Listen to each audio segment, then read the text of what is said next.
Okay, Diary of a Wimpy Kid, Wrecking Ball. And I go back to page 68 here. That's because when I first learned to write my name, Roderick made me sign a bunch of pieces of paper. And who knows what kind of things I agreed to back then. And here's some of them. I promised to give Roderick all my money. I promised to clean Roderick's house. Promised to do all his chores, stuff like that. Roderick always says he's the firstborn, so he'll get our parents' house and all their money too. But I don't think it works like that anymore. If he's right, though, then I'm glad I'm the second in line, not the third, because Manny's got no chance of getting any money with two older brothers in front of him. And that's the reason I always watch my back around that kid.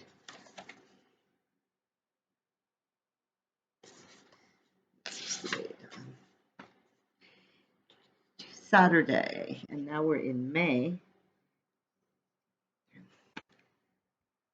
The great thing about this edition is that it gives me something to brag about to Rowley on our way to school.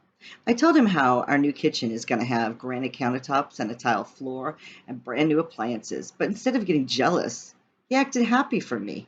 So I don't understand what kind of game he's playing. Rowley's house is newer than ours, and it's a lot bigger too. And that's not right because Rowley's an only child, so he doesn't even need all that room. Back when Rowley first moved in, I told him we should trade houses to make things more fair. Rowley thought that was a good idea, but unfortunately his dad didn't. And I think that's what got me and Mr. Jefferson started off on the wrong foot. Anyway, I'm actually getting kind of excited for construction to begin because it's going to be nice having some more space. But I guess they've got to do a bunch of paperwork before they can get started for real.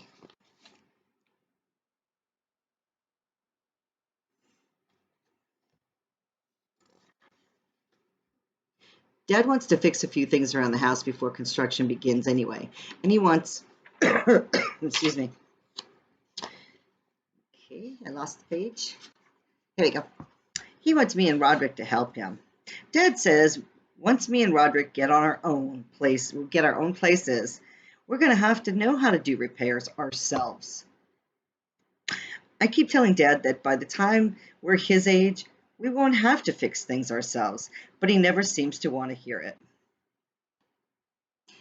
Whatever Dad Whenever Dad tries to teach me how to do something new, I always have trouble following along.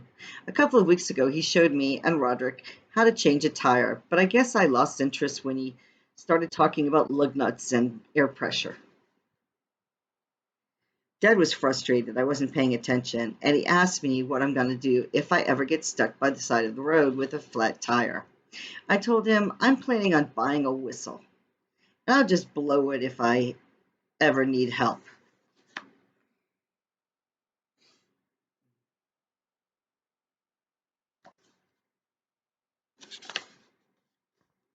I guess that was the wrong answer, though, because since then Dad's been on my case to learn how to do things for myself.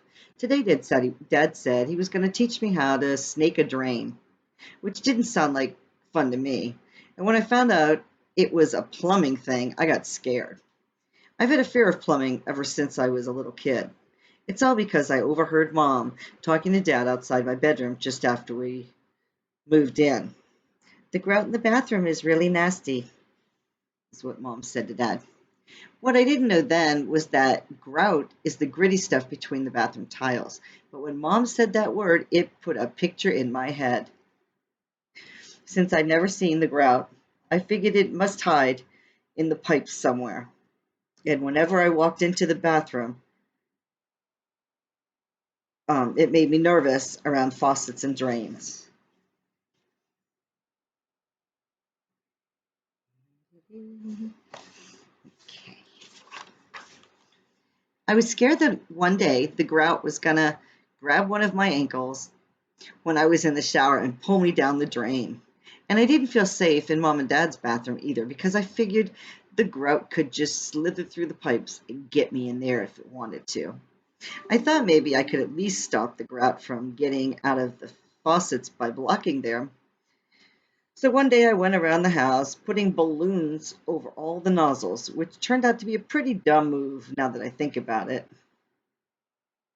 I knew I needed a way to defend myself if the grout ever came after me while I was using the bathroom, and I found the perfect weapon in the cabinet underneath the sink. From then on, if I was in the bathroom, I was armed.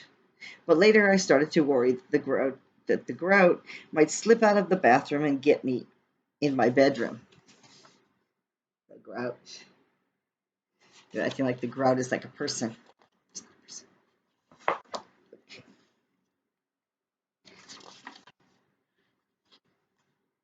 And a few times I was sure it was actually right there in the room with me.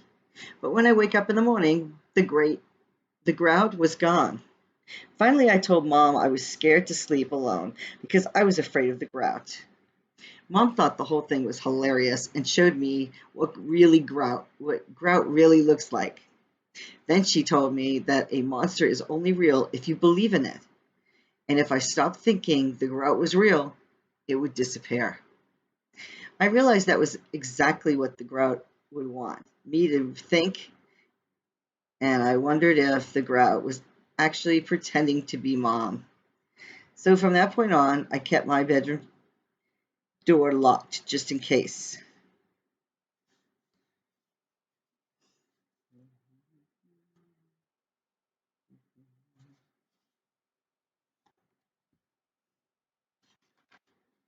Eventually, I guess I did stop believing in the grout. Well, at least until today, when Dad unclogged the drain and pulled out a glob of hair. And for me, that's all the proof I needed. So he screamed. And I spent the rest of the day locked in my room. And that was where I planned on staying, at least until Dad took my door off the hinges with a screwdriver. I didn't even know you could do that. So Dad should be happy because he actually taught me something new today. Sunday. This morning, woke me and Roderick up early and told us we had to go with him to the home improvement store. He said he had a day of chores lined up for us and we needed to get some supplies. It's been a while since we went to the home improvement store, and the last time we were there, we got kicked out. That's because Manny used the toilet on the display floor. Dad went off to find stuff to fix the washing machine, and he sent me and Roderick to get some other things like wood stain and paintbrushes. See that?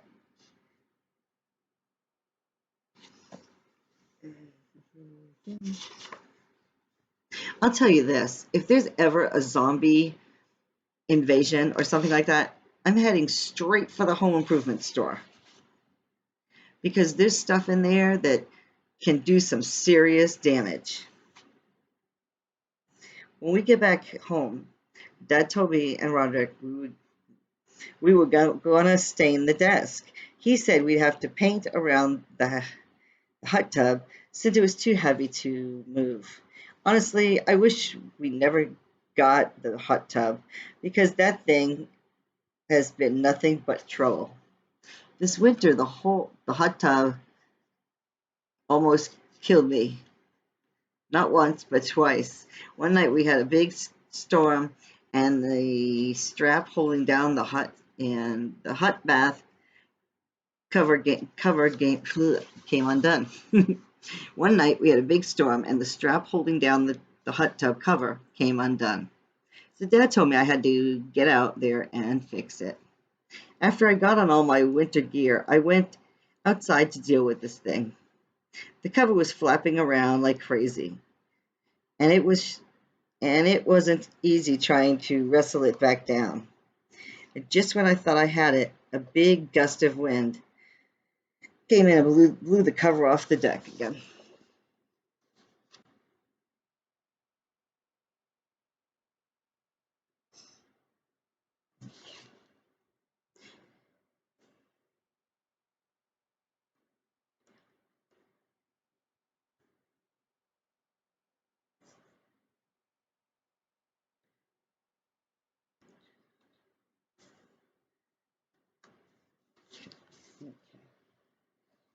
Changing the page. but I was still holding on to the cover, so I went flying with it. Whoosh!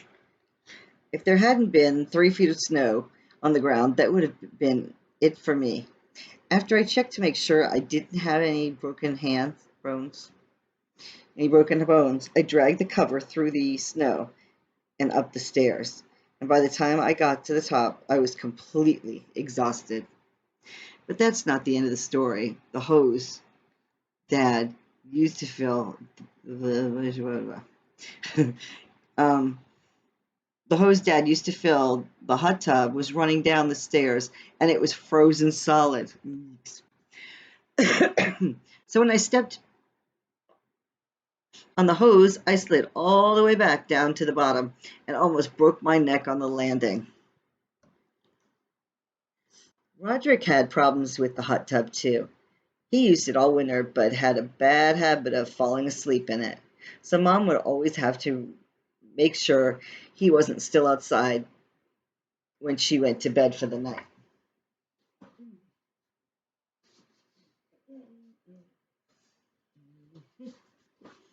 Okay.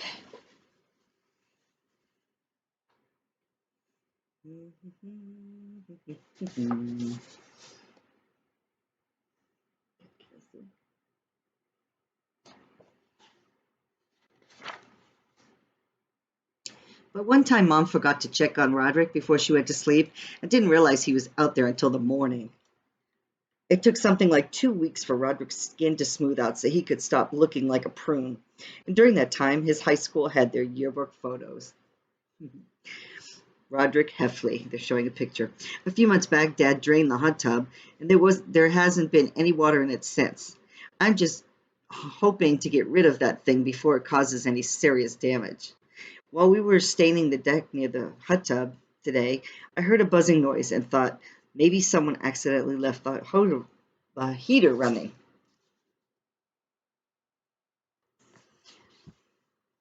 See that picture of Roderick?